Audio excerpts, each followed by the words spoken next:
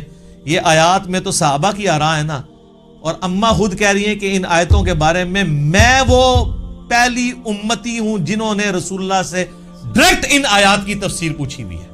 تو اب پیچھے کوئی چیز رہ جاتی ہے؟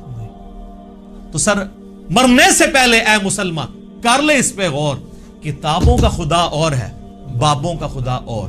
تو سر یہ صحیح بخاری شریف انٹرنیشنل نمبر 4855 اور سر یہ صحیح مسلم شریف انٹرنیشنل نمبر 439 میں اما عائشہ کی ڈیٹیل حدیث ہے۔ اما عائشہ کے 5 عقیدے، میرا ایک کلپ پہلے کا چڑھا ہوا ہے، اس میں اما عائشہ نے جو عقائد بیان کی ہیں وہ متقاضی ہے کہ میں ورڈ بائی ورڈ وہ حدیث بیان کروں، اور اس کے بعد قلم ٹوٹ جاتا ہے۔ اس پہ میں اس کو کنکلوڈ کرتا ہوں۔ صحیح مسلم میں 439 نمبر حدیث، سر یہ مسلم شریف ہے جو پڑھی ہوئی نہیں ہے، پڑھی ہوئی بھی ہے۔ اس میں 439 نمبر حدیث انٹرنیشنل نمبر کے مطابق ورڈ بائی ورڈ سنیں، اور میں تو پھر اپنے سٹائل میں بیان کروں گا، ٹھیک ہے، تاکہ آپ کو مزہ بھی آئے، آپ اس زمانے میں پہنچ جائیں۔ مسروق تابعی کہتے ہیں کہ میں تکیہ لگائے ہوئے سیدہ عائشہ کے پاس حجرے میں پردے میں بیٹھا ہوا تھا۔ اما عائشہ کی عادت تھی کہ وہ اندر ہوتی تھی تو باہر ایک مجلس لگی ہوئی ہوتی تھی، لوگ آگے سوال آپ سے کرتے تھے، ظاہر امت کی استاد ہیں۔ تو ایک دن، اچھا اما عائشہ کا بڑا پیار تھا اس مسروق تابعی کے ساتھ، اور یہ بھی اتنا لاڈلا تھا اس نے اپنی بیٹی کا نام بھی عائشہ رکھا ہوا تھا. یہ بڑا مشہور تابعی ہے, بخاری مسلم میں درجنوں احادیث ہے ایسے. تو کہتے ہیں کہ ایک دن میں تکیہ لگائے بیٹھا تھا تو اماں نے اندر سے آواز دی اور کہا اے ابو عائشہ. یہ پیار سے بلایا, کنیت. یہ یعنی عرب میں جب کسی کو پیار سے بلانا ہوتا تھا اس کا نام نہیں لیا جاتا تھا, کنیت کے ساتھ بلایا, اے ابو عائشہ. جو بھی 3 باتوں میں سے کسی ایک کا بھی قائل ہوا اس نے اللہ پہ بہت بڑا جھوٹ باندھا. اب سر, نبی کی بیوی, امت کی ماں, ایک اپنے اسٹوڈنٹ کو دین سکھا رہی ہیں, پوچھنے پہ نہیں خود سے بتا رہی ہے کہ میرے پاس بنیادی عقائد ہیں, تم لے لو. اب وہ مسروق تابعی کہتے ہیں میں تکیہ لگا کے بیٹھا ہوا تھا تو میں سیدھا ہو گیا کہ کون سی 3 باتیں ہیں جو اللہ کے اوپر کوئی باندھ دے تو وہ جھوٹا ہے, کہیں میرے اندر نہ پائی جاتی. آپ پہ تو فرق نہیں پڑتا, آپ کے آگے سے قرآن گزر جائے, بخاری گزر جائے, مسلم گزر جائے, کیوں؟ وہ آپ بابوں کے دین کے اوپر ہیں. تو اس لیے ہم آپ سے ریکویسٹ کرتے ہیں کہ مرنے سے پہلے اے مسلمان کر لے اس پہ غور. کتابوں کا خدا اور ہے, بابوں کا خدا اور جب تو غور کرے گا تیرے اندر سے آواز اٹھے گی, کیا کہ نہ میں وابی, نہ میں بابی, میں ہوں مسلم علمی کتابی. تو میں نے کہا کہ وہ 3 باتیں کون سی ہیں؟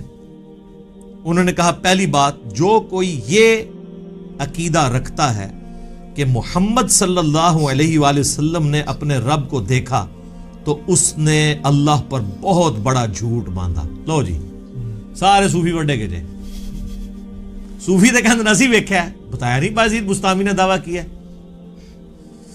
ہوئے ہوئے ہوئے. مسروق کہتے ہیں میں تکیہ لگائے بیٹھا تھا, جیسے ہی میں نے یہ بات سنی میں اٹھ کے بیٹھ گیا. میں نے کہا اے اماں جان ذرا مجھے بھی کچھ عرض کرنے دیں اور اپنی بات میں جلدی نہ کریں, یعنی میں بھی کوئی اپنے دلائل سامنے رکھنا وا, تسی پہلے ہی چھکا مارے ہیں, کیونکہ وہ ان کا خود بھی یہی ہو سکتا ہے عقیدہ ہو. کیا اللہ نے قرآن میں نہیں فرمایا وَلَقَدْ رَآهُ بِالْأُفُقِ الْمُبِينِ؟ وہی آیات سورۃ النجم کی آیت نمبر 9, 11 اور 18 تینوں مسروق نے پڑھی. وَلَقَدْ رَآهُ نَزْلَةً أُخْرَى, یہ تو واضح قرآن میں آیا ہے کہ دیکھا اس نے اس کو. اب قرآن میں یہ تو نہیں ہے کس نے کس کو. تو سیدہ عائشہ نے کہا اس امت میں سب سے پہلے میں نے ان آیتوں کو رسول اللہ سے پوچھا تھا. اب رسول اللہ سے پوچھنے کے بعد بھی اگر کسی نے نہیں یقین کرنا اور بابوں کے دین پہ چلنا اور کتابوں کے دین پہ نہیں چلنا, صحیح مسلم 439 نمبر حدیث پہ نہیں چلنا, اور صحیح بخاری انٹرنیشنل نمبر کے مطابق 4855 حدیث میں, مسلم میں چونکہ ڈیٹیل ہے میں وہ بیان کر رہا ہوں. اچھا جی سن لیں, آپ جو رسول اللہ کو مانتا ہے اس کے لیے میں بیان کر رہا ہوں, جو بابوں کو مانتا ہے اس کے لیے تو میں کچھ نہیں کر سکتا. تو آپ علیہ السلام نے فرمایا کہ ان آیات میں مراد جبرائیل علیہ السلام ہے, یعنی میں نے جبرائیل علیہ السلام کو دیکھا, میں نے ان کو ان کی اصلی صورت پر دیکھا, اور 2 بار ایسا ہوا. ان آیات میں اسی کا ذکر ہے کہ ان کو وہ اس وقت وہ اتر رہے تھے آسمان سے, اور ان کے تن و توش کی بڑائی نے آسمان سے زمین تک روک رکھا تھا, افق پہ پھیلے ہوئے تھے, وہی جو عبداللہ ابن مسعود نے کہا. اب یہ سیدہ عائشہ نے جو یہ حدیث بیان کی ہے نا کہ نبی علیہ السلام سے خود ہی پوچھ لیا تو ان کا جبرائیل ہے, تو اما عائشہ اب مزید علمی دلائل سامنے رکھ رہی ہیں اسی عقیدے پہ. سورۃ الانعام کی آیت نمبر 103 پڑھی, لا تدرکہ الابصار وہو یدرک الابصار, جو ہم پہلے ڈسکس کر چکے. نگاہیں اس کا احاطہ نہیں کر سکتی, وہ نگاہوں کا احاطہ کر لیتا.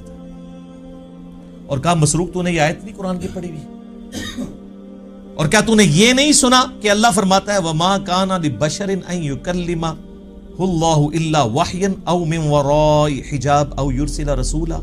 سورہ شورى کی آیات کہ کسی انسان کی تو یہ اہلیت ہی نہیں ہے کہ اللہ تعالیٰ اس سے کلام کرے سوائے اس کے کہ اس پہ وحی کر دے, یعنی چپکے سے اس کے دل میں بات ڈال دے, یا حجاب میں گفتگو کرے جس طرح کہ سدرۃ المنتہا پہ ہوئی, یا اس کی طرف کوئی رسول بھیجے یعنی جبرائیل علیہ السلام کو پیغمبر.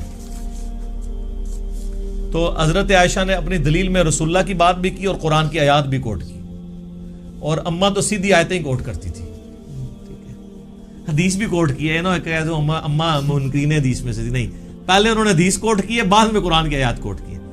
مسروق دوسری بات یہ ہے کہ جو کوئی خیال کرے کہ رسول اللہ صلی اللہ علیہ وآلہ وسلم نے اللہ کی کتاب میں سے کچھ حصہ چھپا لیا تھا تو اس نے بڑا جھوٹ باندھا. اب ایسی سلسلہ خاص گلاں خاص منہ میرا پچھلے دن کلپ ریکارڈ ہو گیا حضرت ویسے کرنی والا اور علم لدنی والا حضرت خضر علیہ السلام والا, وہ دیکھ لو, میں ساری کہانیاں نہ کھولی ہیں, تخت بلقیس والا بھی دیکھ لیں, سب کچھ ٹھپے گئے.